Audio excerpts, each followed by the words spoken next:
En Yaakov Gitin Davzaïn, à la suite de l'histoire de Pilegesh Bagiva, à travers laquelle nos Rachamim nous ont conseillé de ne pas imposer une crainte excessive chez soi, et on parlait d'un être méprisable qui maltraitait sa femme.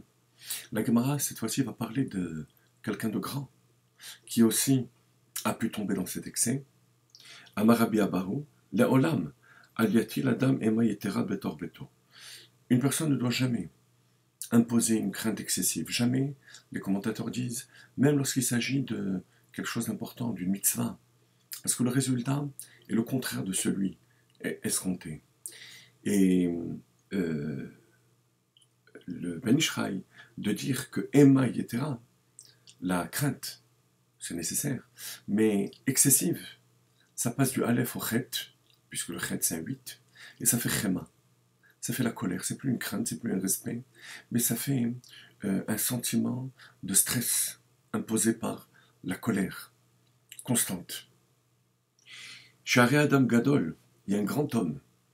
Hetil Ema Yetera Betor Beto, Ve'echiluhu Davar Gadol.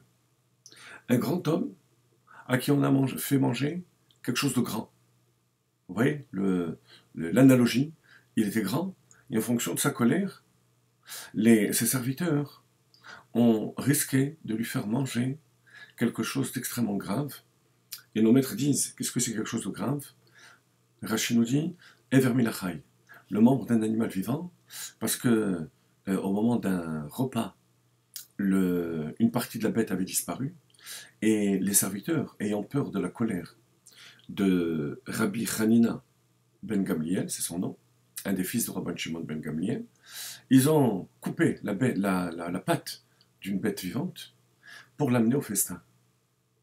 Et le Ben Ishraï nous dit que pourquoi c'est tellement grave? Parce qu'il y a en même temps une mitzvah ta'aseh, mitzvah lo ta'aseh. Lorsque dans une mitzvah il y a en même temps assez lo ta'aseh, c'est-à-dire qu'elle est grave. La avera, la transgression est grave. Il y a le lo ta'aseh de ne pas manger le membre d'un animal vivant, et il y a le assez de manger d'une bête shachout. Et il allait, vous allez voir que finalement, il n'a pas mangé, mais il a risqué de transgresser cette mitzvah. Le Iyun Yaakov dit que, au nom du Marsha, le Marsha aussi le rapporte, que c'est grave parce que même parmi les mitzvot noachid, dans lesquels on ne compte pas des interdits alimentaires, c'est l'exception. Ça veut dire que c'est vraiment grave.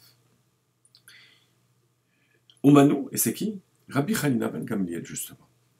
Mais la Gemara rejette l'idée qu'il ait pu manger du membre d'un animal vivant. Pourquoi? Parce que si déjà,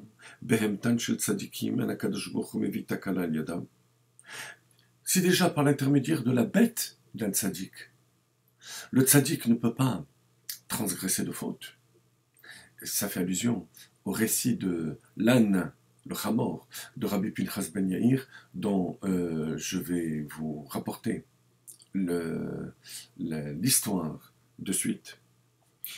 Atzmam, tzadikim atzam lokosha, à plus forte raison, le tzadik lui-même ne peut pas transgresser. Et la bikshu le'achilo davar gadol, umaynihu ever minachai. Ils ont voulu, mais finalement on s'est rendu compte, et il ne l'a pas mangé. Qu'est-ce que c'est cette histoire du Hamor de Rabbi Pinchas ben Yair? La Gemara raconte dans Chulin, Dafé Amud Bet, que Rabbi Pinchas ben Yair, qui s'occupait de la mitzvah de Pidyon Shvuim, de libérer des prisonniers, était venu une fois avec son âne dans une auberge, et le personnel lui avait donné à l'âne de l'orge. Et l'âne avait refusé de manger. Et comme il y avait quelqu'un à côté qui nettoyait l'orge, il décossait l'orge, on lui a donné des graines propres. Il a refusé aussi. Troisième opération, on lui donne carrément, on retire toutes les saletés, tous les cailloux qui pourraient s'y trouver. Il refuse toujours. À ce moment-là, Rabbi Pinchas ben Yair dit, est-ce que vous avez prélevé le maaser? On se rend compte que non. On prélève le maaser et l'âne se met à manger. Alors, vous voyez que même une avéra, parce que c'est interdit de donner même à un animal, de la nourriture d'une récolte dont on n'a pas prélevé le maaser, alors qu'elle était déjà prête à, à ce prélèvement.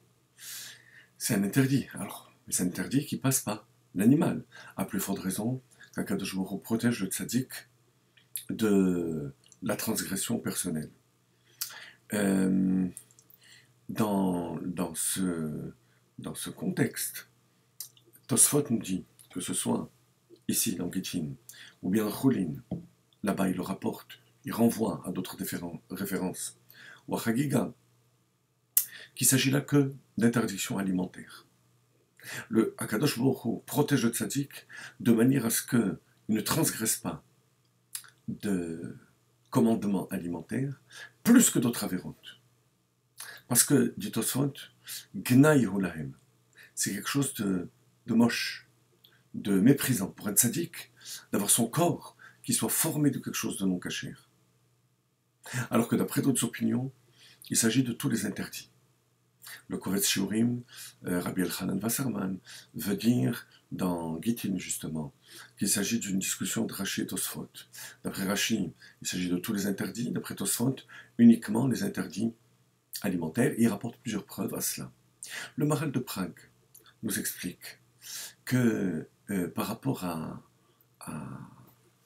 ce niveau, cette madrega du tzaddik, qui fait qu'il ne peut pas tomber dans la faute, et que à un certain niveau, même à travers sa bête, même à travers son bien matériel, il nous explique qu'il y a 3 madrigotes dans le Ham Israël. Il y a ceux qui sont au niveau du Sechel Hamiti. C'est-à-dire au niveau Sechel Hamiti, ce qu'il appelle le Sechel Hamiti, c'est le niveau du spirituel. Et à ce niveau, le tzaddik, grâce à sa Torah, essentiellement par l'étude de la Torah, il a une clairvoyance totale. Et la lumière est tellement intense qu'elle éclaire non seulement sa propre personne, mais même son monde matériel. C'était le cas de Rabbi Pinchas Ben Yair. Ensuite, il y a un deuxième niveau, c'est ceux qui sont occupés au mitzvot.